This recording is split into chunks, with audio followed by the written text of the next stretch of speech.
We are going to teach you in under 2 minutes how to use the MedSync Microsurgery Instruments. Comment below what new tutorials you'd like to see. The MedSync set comes as a 4 instrument set or a 5 instrument set, link provided below. The 5-piece set includes 2 forceps, 1 vessel dilator, 1 microforcep, 2 scissors, 1 curved, 1 straight, and a needle holder. So first we have vessel dilators and forceps.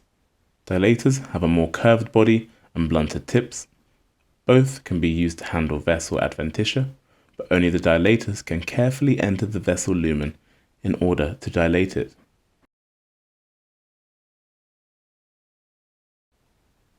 Scissors are curved for dissection, straight for cutting sutures. The needle holder typically balanced with a dilator or forceps in the other hand.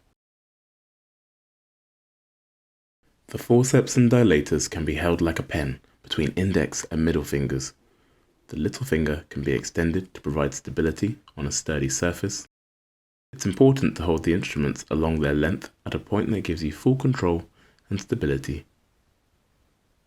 The needle holder has a barreled edge. This will allow you to rotate the needle holder between your thumb and index finger, supinating the needle.